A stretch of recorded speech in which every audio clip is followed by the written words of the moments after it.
Sister Midnight, female predator, explored. The female Yauchas are some of the most fearsome warriors to exist, and along with their huge build and brilliant skills, they are almost as strong as their male counterparts, if not stronger. They are more calculative and careful when making decisions, and are far from reckless. One of the examples of a female Yautja is Sister Midnight, whose story will be explored in this video. Sister Midnight found herself mysteriously drawn to the power of the Witchblade, which she was able to wield eventually as her story in the comics progresses. She features in the Witchblade/Alien/Darkness/Predator Mindhunter crossover comic, where she can defeat a dark alien, but eventually dies an honorable death. There is a lot about this predator that we still don't know about.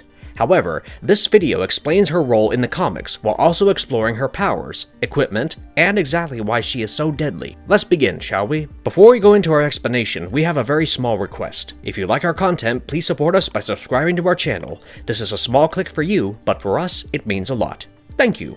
Let's begin.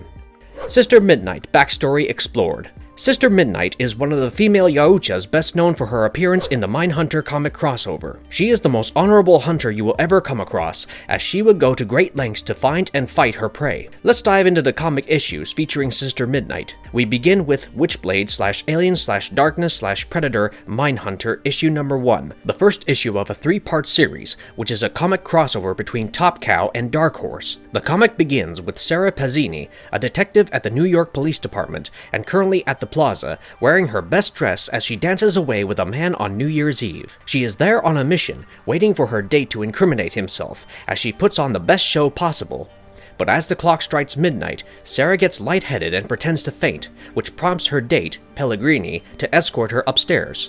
Soon after, they're clinking their glasses together as they drink prosecco. At the same time, Pellegrini begins to cough up and excuse himself, which is when Jackie Estacado intervenes. Sarah and Jackie are both after Pellegrini as they fight amongst themselves, but when Pellegrini hears the conversation between them, he comes out to confront them. Things don't go as planned when a chestburster bursts through Pellegrini's chest and escapes, shocking everyone in the room.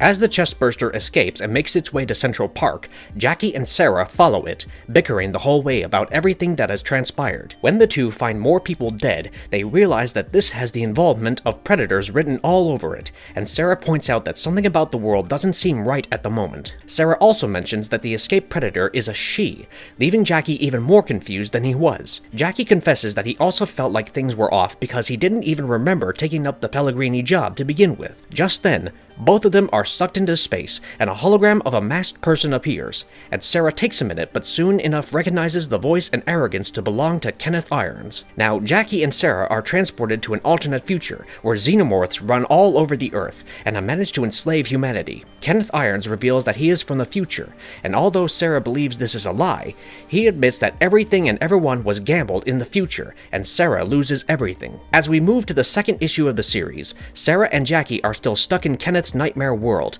which is being run by xenomorphs. Still, Sarah is convinced that these are all mind games. Kenneth is making them see things, and none of this is actually happening. They can barely hold a conversation when facehuggers attack the two, and Kenneth begins to explain the plight of Earth and how it is all Sarah's fault. Before Sarah can respond, she and Jackie are overwhelmed by these facehuggers. Elsewhere, predators are trying to make their way inside Kenneth's ship, but are brutally killed by the strong defenses, and the only one to survive this is Sister Midnight. However, she is terribly injured in the process. Back on the ship, Kenneth asks Sarah and Jackie to open their eyes, telling them that the nightmare is over, or at least one of the nightmares is over. Kenneth explains that he is returning their minds and their bodies will soon follow and catch up.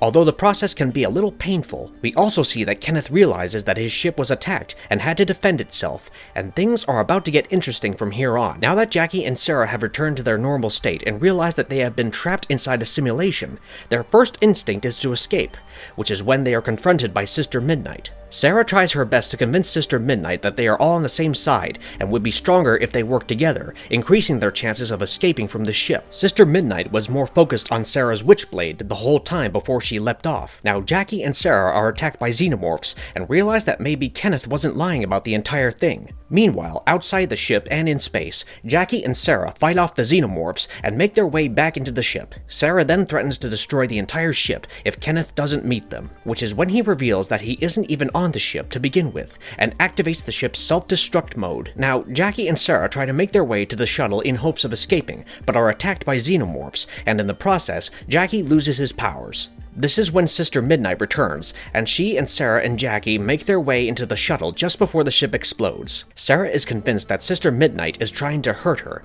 but Jackie calms Sarah down, explaining that Sarah isn't Sister Midnight's target. Instead, it is a hybrid between a xenomorph and a dark alien stuck in a shuttle with them. As the third and final issue of the comic begins, we witness Sarah and Jackie discussing just how ferocious this creature can be, because it is a hybrid. They try their best to fight this dark alien, and Sarah manages to split it in half, but it barely takes time to heal itself as it spurts acidic blood all over them. Meanwhile, Sister Midnight, who still has her eye on the Witchblade, decides to make herself invisible, leaving Jackie and Sarah to fend for themselves. As soon as the dark alien confronts Jackie, he manages to push it out of the shuttle, and despite its efforts to get back inside, it is unable to do so. And soon enough, the dark alien is destroyed by the sunlight. Jackie and Sarah feel like they can finally take a breather and make their way home, but there is no peace for this duo as they are attacked by Sister Midnight. Although Sister Midnight has very little to do with Jackie, as her main focus remains on Sarah and the Witchblade. Once again, Sarah tries to talk to Sister Midnight to reason with her, so that she doesn't accidentally destroy the entire shuttle they were in with the help of her plasma caster. But Sister Midnight isn't one to reason with, as she pulls out her sword and the two engage in a fight. However, Jackie gets a hold of the plasma caster and threatens Sister Midnight, who decides to become invisible at this moment. Using it to her advantage, Jackie and Sarah figure this might be their chance to escape again, free themselves from irons, and return to where they belong. Jackie gains his powers again, but before the two can escape, the dark alien returns and attacks Jackie while he urges Sarah to run away and escape. The person who saves Sarah at this very moment is none other than Sister Midnight. Sister Midnight manages to kill the dark alien with the help of the Witchblade, sustaining several injuries in the process, and having done the best she could. Sister Midnight returns the Witchblade and soon succumbs to her death, making Sarah ponder over the bond she felt with her. Jackie and Sarah do their best to honor Sister Midnight by activating the self-destruction on her gauntlet and sending her into space as they watch her explode.